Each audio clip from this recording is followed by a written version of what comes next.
Hai teman semua, balik lagi di channel ini. Selamat mendengarkan sambil rebahan, jangan lupa like dan subscribe-nya ya. Judul kisah kali ini adalah Dia Selalu Duduk di Barisan Kedua, Tapi Aku Tak Pernah Menoleh. Sampai hari terakhirnya kisah cinta Islami yang mengharukan. Angin malam merayap pelan ke celah-celah dinding papan yang sudah rapuh. Di sebuah rumah reyot di pinggiran kota, Ragil duduk bersila di samping ibunya yang tengah batuk tanpa henti. Lampu minyak temaram, nasi kering yang tak habis sejak pagi, dan suara perut keroncongan menjadi latar lagu hidup mereka malam itu. "Maaf ya, Bu. Ragil belum bisa bawa pulang apa-apa hari ini," katanya lirih, matanya sembab, tapi kering. Air mata sudah habis entah kapan. Ibunya hanya tersenyum lemah, meski tubuhnya gemetar karena demam. "Yang penting kamu enggak menyerah, Nak. Allah pasti buka jalannya." Kalimat itu selalu sama. Selalu tentang Allah. Padahal bagi Ragil, Allah sudah lama diam. Diam ketika ibunya tergeletak sakit tanpa uang berobat. Diam ketika ia harus menahan lapar berhari-hari. Diam ketika dunia menghujatnya sebagai pecundang. Di luar, suara motor mewah dan tawa dari anak-anak muda geng motor lewat membelah malam. Ragil menatap mereka dari balik jendela, dadanya sesak. Dia kenal satu di antara mereka, Roni.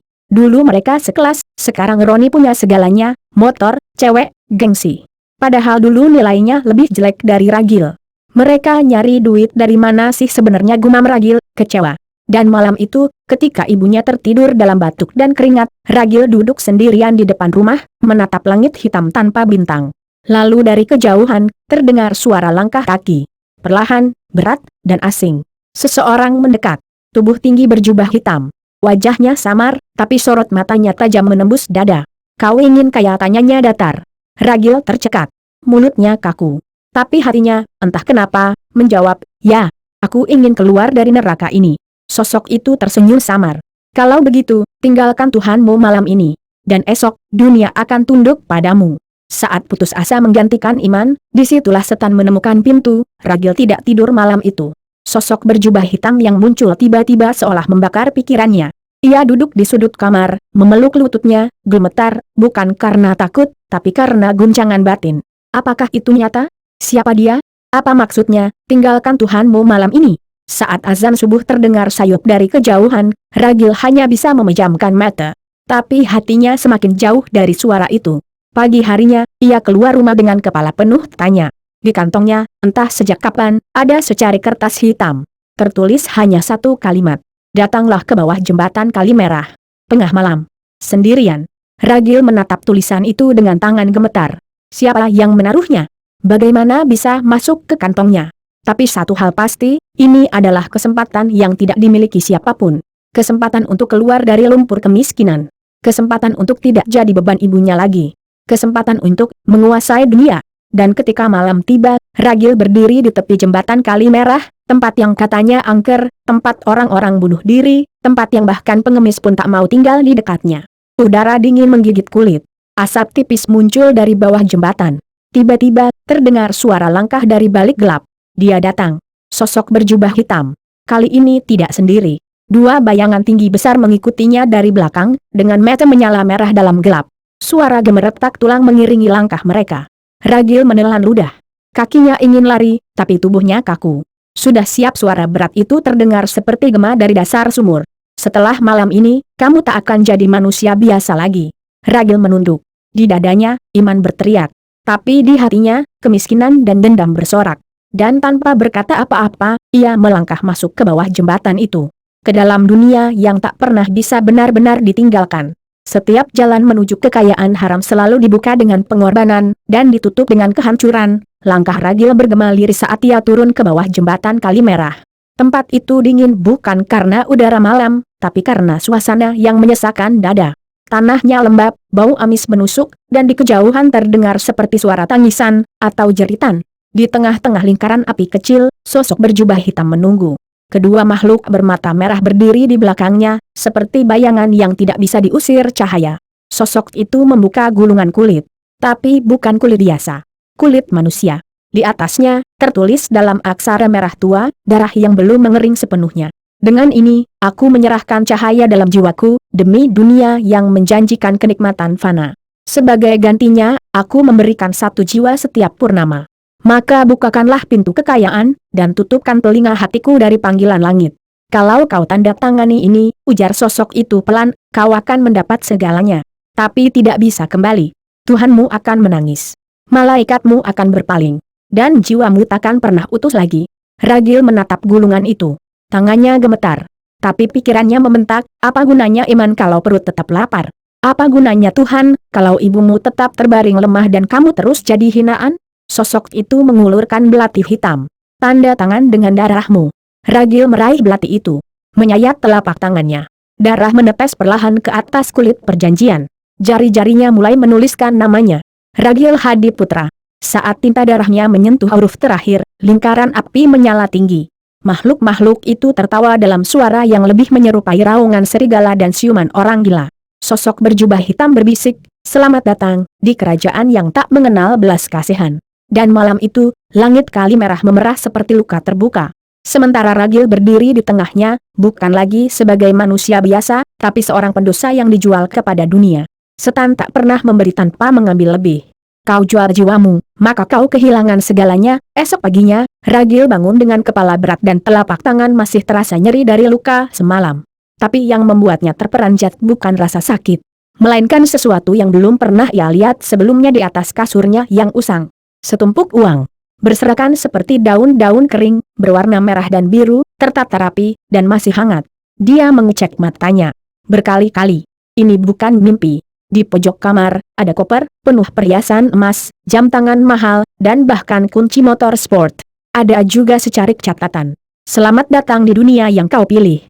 Purnama pertama, tumbal pertama. Jantung Ragil berdetak cepat. Tapi di balik ketakutannya, ada rasa euforia. Kaya. Dia kaya. Untuk pertama kalinya dalam hidupnya, dia bisa tersenyum bukan karena bersyukur, tapi karena menguasai. Hari itu, Ragil membawa ibunya ke rumah sakit terbaik. Ia bayar semua biaya di muka, tunai. Dokter-dokter melayani ibunya dengan hormat. Perawat menyebut namanya dengan Pak Ragil. Waktu berjalan cepat. Motor sport di halaman rumah. Jaket kulit. Kacamata hitam. Cewek-cewek mulai mendekat, memanggil namanya dengan manja. Teman-teman lama yang dulu menghina kini menjilat dengan pujian. Ragil telah naik kelas. Tapi malam hari, saat ia duduk sendiri di kamar mewah barunya, ia melihat jam dinding berbentuk bulan. Tiap detik berdetak menuju purnama. Tiap detik mendekatkannya pada hutang yang tak bisa dibayar dengan uang. Dan di kaca, sesekali, bayangannya sendiri terlihat tersenyum miring. Bukan dirinya, tapi sesuatu yang lain, yang kini tinggal dalam dirinya. Kekayaan dari setan datang cepat. Tapi selalu membawa ciuman kematian dalam diam, kehidupan Ragil kini seperti mimpi yang tak pernah ia bayangkan. Ia berpesta, ia berfoya-foya, dan dunia seakan tunduk pada setiap keinginannya. Motor mahal. Hotel bintang 5. Cewek di kanan kiri. Semua tersedia dalam satu jentikan jari, hingga bulan purnama menggantung di langit malam. Dari balkon apartemennya yang menghadap kota, Ragil menatap langit. Cahaya purnama menembus kaca jendelanya, menyinari koper uang dan segelas anggur di tangannya. Lalu telepon berdering. Bukan nomor biasa. Hanya simbol nomor 666 terpampang di layar. Dan ketika ia angkat, suara serak menyapa. Satu nyawa, Ragil. Sesuai janji. Kau harus membayar. Ragil diam. Napasnya tercekat. Saya harus bunuh orang, bisiknya. Tidak. Kau hanya perlu menyerahkannya. Kami yang urus sisanya. Suara itu menghilang. Tapi dada Ragil seperti ditindih beban ribuan batu. Malam itu, ia berkendara dengan pikiran kosong. Di trotoar, ia melihat seorang anak kecil sedang mengamen. Kurus, kotor, dan dingin. Anak itu menatap Ragil dengan mata penuh harap. Om, 1000 aja, buat makan. Dan entah kenapa, Ragil turun. Ia ulurkan uang 50.000. Lalu, saat tangan si anak menyentuh uang itu, tubuhnya langsung kejang. Mata membelalak, busa keluar dari mulutnya. Orang-orang berteriak. Tapi Ragil hanya berdiri, membeku. Ia tak menyentuh si anak. Tapi uang itu, yang jadi perantara. Di tengah kekacauan, tak ada yang tahu siapa Ragil. Ia kabur, naik ke motornya, melaju membelah malam. Di kaca spion, ia melihat wajah anak itu. Tapi ketika ia menoleh ke belakang, tidak ada siapa-siapa. Dan malam itu, ia kembali ke apartemennya. Uang di bawah bantal bertambah 2 kali lipat. Tapi tak ada senyum di wajahnya. Ia baru saja membayar cicilan pertama, dengan jiwa yang tak berdosa. Setan tidak butuh tanganmu untuk membunuh. Ia hanya butuh hatimu untuk menyetujui. Setelah malam itu, Ragil tak lagi sama. Ia menjadi pusat perhatian. Namanya mulai terdengar di klub-klub malam. Ia mendanai pesta, memborong mobil, bahkan membeli satu kafe hanya karena kasirnya menghina bajunya. Semua yang dulu mencibirnya, kini menyembah. Namun, Ragil tahu, kekayaan ini bukan cuma uang. Ia membeli rasa kuasa. Ia membeli pelarian dari kemiskinan. Ia membeli dirinya sendiri, versi palsu yang semakin jauh dari siapa dirinya yang dulu. Dan setiap kali bulan purnama mendekat, ia merasakan detak jantungnya tak lagi normal. Langit terasa berat. Wajah orang-orang di sekitarnya mulai tampak asing. Bahkan cermin pun mulai memantulkan bayangan yang bukan miliknya. Malam itu, Ragil tidur di ranjang empuk dengan seorang wanita yang baru dikenalnya. Wangi parfum mahal. Musik lembut. Segalanya sempurna. Tapi ketika ia memejamkan mata, ia bermimpi melihat anak kecil yang dulu menjadi tumbalnya. Berdiri di lorong gelap. Matanya hitam. Tangannya terbakar. Mulutnya terbuka, berdarah, mengucapkan, "Giliranmu akan tiba, Ragil." Ragil terbangun. Keringat membasahi seluruh tubuh. Ia menatap ke samping. Wanita itu masih tidur, tapi wajahnya telah berubah. Wajah iblis. Dengan taring panjang. Mata merah. Kulit membusuk. Ia berteriak. Tapi tak ada suara keluar. Ia menyalakan lampu, dan semuanya kembali normal. Di lantai kamar, ia melihat bercak darah. Dan di dinding, tertulis dengan tulisan jari. Purnama kedua. 2 jiwa. Kau tahu caranya. Ragil mulai sadar. Ini bukan cuma perjanjian. Ini adalah kutukan. Semakin banyak uang datang, semakin sedikit jiwanya yang tersisa. Tapi ia sudah terlalu jauh untuk mundur. Kemelahan yang datang dari kesepakatan gelap akan selalu berbau darah, walau ditutupi parfum surga, malam demi malam berubah menjadi mimpi-mimpi yang mengerikan. Setelah kehidupan mewah mulai menghampiri, Ragil tak lagi hanya mendengar bisikan dari setan, tapi kini harus menghadapi bayangan dan suara yang menghantui tidurnya. Di balik tirai gelap malam, mimpi itu datang bagaikan badai, tak terduga dan mencekam. Dalam mimpinya, langit berubah menjadi merah pekat, seolah darah menetes dari angkasa. Wajah-wajah tidak dikenal menatapnya dengan tatapan kosong penuh derita, sementara punggung mereka terbelah, dan suara jeritan menggema tanpa henti. Ragil melihat dirinya berdiri di tengah padang pasir yang luas, dikelilingi bayangan gelap yang melayang tanpa bentuk. Di antara mereka, satu sosok berdiri lebih nyata, mengenakan jubah hitam, dengan mata menyala seperti bara api. Sosok itu berbicara dengan suara seperti raungan badai, berkata, "Kau telah ambil jalan yang salah, Ragil. Setiap titis darah, setiap jiwamu yang hilang, akan menuntut balas." Dalam mimpi itu, Ragil melihat kembali perjanjian berdarah yang pernah ia buat, luka di tangannya berdetak seirama dengan detak jantung yang semakin kencang, seolah darahnya sendiri menjadi saksi bisu dari dosa yang telah menjeratnya. Tangan yang dulu berjaya kini tak berdaya, menggenggam secarik surat hitam yang mengabarkan bahwa setiap purnama, jiwa akan terus dipungut. Keringat dingin mengalir deras di wajah Ragil, yang dalam mimpi mencoba melarikan diri namun selalu terperangkap dalam pusaran labirin mengerikan. Bayangan masa lalunya yang penuh penyesalan dan air mata mulai terbenam bersama teriakan tak bersuara, mengingatkan bahwa kekayaan fana yang ia raih hanyalah harga yang harus dibayar dengan jiwa. Ketika fajar mulai menyingsing, mimpi itu perlahan menghilang, namun gema suara setan dan desakan kutukan masih terngiang di telinganya. Di balik mata yang masih sayu, Ragil menyadari bahwa mimpi-mimpi itu adalah peringatan dari alam yang tak bisa diabaikan, bahwa jalan kegelapan yang telah ia pilih kini menuntut harga, dan penebusan hanya bisa didapatkan jika ia mau mengembalikan sisanya pada Sang Pencipta. Ketika mimpi menjadi cermin bagi dosa, jiwa yang terbelenggu harus berserah untuk menemukan cahaya yang hilang. 2 purnama telah berlalu. 2 nyawa telah hilang, 1 tak sengaja, 1 dengan kebohongan yang disengaja. Dan kini, malam kembali terasa dingin, lebih dingin dari biasanya. Ragil duduk sendiri di ruang tamunya yang megah. Lampu-lampu kristal menggantung. Lantunan lagu klasik terdengar pelan. Namun, jantungnya berdebar seperti dikejar waktu. Purnama ketiga. Dan bisikan itu kembali, kali ini bukan dari telepon. Tapi, langsung dalam kepalanya. Tumbal ketiga, Ragil. Harus lebih dekat, agar janji tetap berlaku. Malam itu, tanpa sadar, Ragil memandangi ibunya. Perempuan tua itu tertidur lelap di kursi, mengenakan mukena, dengan mushaf kecil yang masih terbuka di pangkuannya. Matanya berkaca-kaca. Tidak mungkin. Bukan dia, gumam Ragil. Ambil siapapun. Tapi jangan ibu. Tapi bisikan itu tak berhenti. Bukankah dia yang paling berarti? Maka akan terasa lebih berat, lebih bernilai. Ragil menutup telinganya. Menjerit. Mencakar-cakar dinding. Air matanya tumpah, ini pertama kalinya ia merasa benar-benar takut kehilangan sesuatu yang tak bisa dibeli. Keesokan harinya, ibunya mendadak sakit. Dokter tak tahu penyebabnya. Semua hasil tes normal. Tapi tubuhnya melemah hari demi hari. Seakan ada yang perlahan mencabut nyawanya dari dalam. Ragil sadar, ini bukan penyakit biasa. Ini ancaman. Ini kutukan. Malam itu, ia sujud untuk pertama kalinya sejak lama. Bersujud tanpa tahu doa apa yang harus dibaca. Tangannya gemetar. Mulutnya hanya bisa mengucap, "Ya Allah, kalau engkau masih dengar aku, tolong, selamatkan ibu." Tapi malam itu juga, saat purnama menggantung penuh di langit, ibunya mendadak pingsan. Dan suara itu kembali, tajam, dingin, menghantam telinga Ragil. "Kau bisa membatalkan semuanya. Tapi harga dari pembatalan adalah jiwamu sendiri." Ragil harus memilih.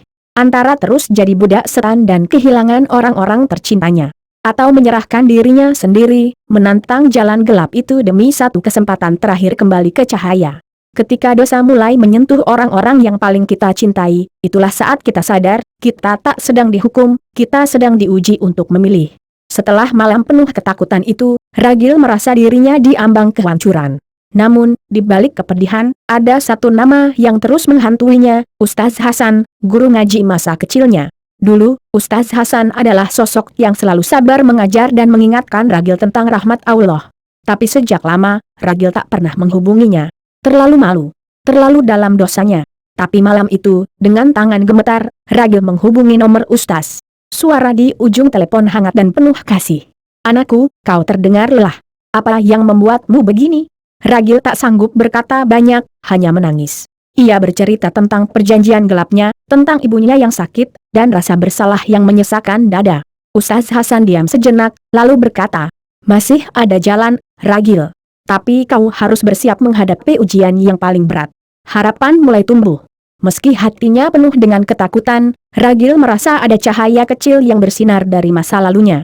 Ketika pintu gelap tertutup, biasanya ada pintu lain yang terbuka, meski hanya sekejap. Setelah bicara dengan Ustaz Hasan, Ragil merasa ada beban yang sedikit terangkat dari dadanya. Namun, kenyataan tetap keras. Kutukan itu tak hilang begitu saja. Malam demi malam, bisikan mengerikan itu kembali, mengingatkan tentang perjanjian yang telah dibuat. Ustaz Hasan memberinya sebuah syarat, untuk memutus perjanjian itu, kau harus menghadapi ujian hati. Meninggalkan dunia lama dan berani menanggung konsekuensi. Ragil tahu itu tak mudah. Artinya, ia harus melepaskan semua kemewahan, wanita, dan kekuasaan yang selama ini dia genggam erat. Artinya, ia harus berani menghadapi dunia yang dulu dia tinggalkan, dunia kemiskinan dan hinaan. Hari-hari berikutnya, Ragil mulai menyendiri. Ia mulai menjauh dari pesta dan keramaian. Tapi suara bisikan itu tetap menggema di kepalanya, semakin kuat, semakin menyesakan. Hingga suatu malam, saat ia berdoa dengan sungguh-sungguh, air matanya menetes deras. Ia berjanji pada Allah, "Ya Allah, aku lelah. Aku ingin kembali kepadamu, tapi aku takut kehilangan segalanya. Tolong berikan aku kekuatan." Keajaiban kecil mulai terjadi. Ketika Ragil berani menolak undangan pesta, dan mengembalikan mobil-mobil mewahnya, ada rasa damai yang perlahan masuk ke hatinya. Namun, jalan masih panjang dan penuh rintangan. Bukan hanya dunia yang harus ia tinggalkan, tapi juga godaan dan kegelapan yang bersembunyi di dalam dirinya sendiri. Hidup memang kadang mengharuskan kita berjalan dalam gelap agar bisa menemukan cahaya yang sejati. Ragil mulai merasakan perubahan dalam hidupnya. Ia menolak undangan pesta, menjauh dari wanita-wanita yang dulu mengelilinginya, bahkan melepaskan sebagian besar harta yang ia kumpulkan dengan cara yang kelam. Namun, dunia lama tak mau melepaskannya begitu saja. Teman-teman lamanya datang menggodanya. Mereka menggoda dengan janji kemewahan, tawa, dan pelarian dari beban hati yang semakin berat. Suatu malam, saat Ragil sedang berdoa di kamarnya, pintu diketuk dengan keras. Seorang pria datang, sahabat lamanya yang dulu ikut dalam pesta pora dan kebohongan. "Giliranmu sudah lewat, Ragil," ucap pria itu dingin. "Kau tak akan kuat bertahan tanpa kami. Kembalilah, kita bisa bersenang-senang lagi." Ragil terdiam. Hatinya bergejolak.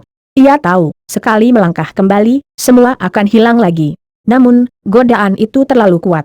Di saat paling sunyi, Ragil menangis dalam doanya. Ia memohon kekuatan dan keteguhan hati. Ia tahu, jalan kembali ke cahaya bukan jalan mudah. Setiap langkah menuju kebaikan, akan diiringi ujian yang lebih berat dari sebelumnya. Malam itu gelap lebih pekat dari biasanya. Ragil duduk termenung di sudut kamar, menatap langit-langit yang tak memberinya jawaban. Bisikan setan makin menggema, menggodanya dengan janji-janji manis yang tak nyata. Tiba-tiba, telepon berdering. Suara wanita yang dulu pernah menjadi bagian hidupnya terdengar lembut namun penuh rayuan. Kau rindu, bukan? Kembalilah, Ragil. Semua bisa seperti dulu. Detik-detik itu menjadi momen paling menentukan. Antara menyerah dan terus berjuang. Ragil terjatuh di lantai, air matanya mengalir deras. Dia merasakan pertempuran paling sengit dalam hidupnya, antara iman dan nafsu, antara dosa dan taubat. Dalam keheningan malam, suara lembut hatinya mulai menguat. Allah selalu memberi kesempatan kedua, ketiga, bahkan 1000 kali. Jika kau mau kembali. Dengan tangan gemetar, Ragil mengangkat mushaf di mejanya, membacanya dengan suara serak. Dia berdoa tanpa henti, memohon ampunan dan kekuatan. Di saat itulah, sesuatu yang hangat menyelimuti hatinya, sebuah tanda bahwa dia tidak sendirian. Dan untuk pertama kalinya, dia merasa damai. Dalam gelapnya malam, cahaya iman bisa muncul paling terang. Sejak malam penuh doa itu, Ragil mulai merasakan perubahan dalam hatinya. Rasa takut yang dulu membelenggunya berubah menjadi harapan. Ia mulai bangun pagi untuk sholat subuh, membaca Al-Quran, dan menjauh dari dunia gelap yang dulu ia genggam. Namun, dunia tak pernah diam. Orang-orang di sekitarnya masih memandangnya dengan sebelah mata. Gosip dan ejekan mulai beredar. Apa yang dia lakukan? Dari yang dulu kaya dan berkuasa, sekarang jadi seperti orang biasa. Ragil tahu, perubahan ini bukan hanya soal dirinya dan Allah, tapi juga soal bagaimana ia menghadapi penilaian manusia. Ia belajar sabar, dan meyakini bahwa hanya Allah yang mengetahui niatnya. Dalam kesunyian malam, Ragil berdoa, "Ya Allah, bimbinglah aku agar selalu kuat menghadapi ujian ini. Jangan biarkan aku terjerumus lagi dalam gelap. Hidup ini memang perjalanan, bukan tujuan. Dan setiap langkah kecil menuju kebaikan adalah kemenangan besar." Saat Ragil mulai menikmati kedamaian hati, datang godaan paling menggoda. Sosok lama yang pernah mengisi hidupnya muncul kembali, membawa tawaran yang sulit ditolak, semua bisa kembali seperti dulu. Hanya satu langkah kecil. Ragil terpaku. Metu dan pikirannya berperang hebat. Antara kenangan manis kemewahan dan janji suci untuk berubah. Ia tahu, satu langkah kecil itu bisa menghancurkan semuanya. Namun, bisikan syaitan semakin kuat menggoda. Malam itu, Ragil berdoa dalam kesendirian, memohon kekuatan. Ia mengingat ayat-ayat Al-Quran yang dulu menguatkan hatinya. Dengan air mata yang membasahi wajah, ia berjanji, "Tidak akan pernah lagi aku kembali kepada kegelapan itu. Aku memilih cahaya, walau harus berjalan sendiri." Ketika godaan datang paling kuat, itulah saat iman diuji seberat-beratnya. Pagi itu, udara terasa segar, namun hati Ragil masih bergelora. Ia berdiri di depan cermin, menatap wajah yang dulu dipenuhi dosa dan kesalahan. Kini, di matanya ada tekad baru yang membara. Surat terakhir dari Ustaz Hasan tergeletak di meja, jalan menuju cahaya tidak pernah mudah, Ragil. Tapi yakinlah, setiap langkahmu dihitung dan dibalas dengan kasih sayang Allah. Dengan doa yang tulus, Ragil melangkah ke masjid. Di sana, ia bersujud, memohon ampun dan berjanji untuk selalu hidup dalam ridha Allah. Air matanya jatuh, bukan karena penyesalan, tapi karena kebahagiaan menemukan kembali jalan pulang. Segala godaan dan bisikan gelap mulai menghilang perlahan. Ragil menyadari bahwa harta dan dunia bukanlah segalanya. Cahaya iman dan kedamaian hati adalah kekayaan sejati. Ketika kita jatuh, jangan takut bangkit. Karena Allah selalu menunggu dengan tangan terbuka. Kisah Ragil berakhir di sini, bukan sebagai orang yang sempurna, tapi sebagai insan yang berani bertobat dan memulai hidup baru.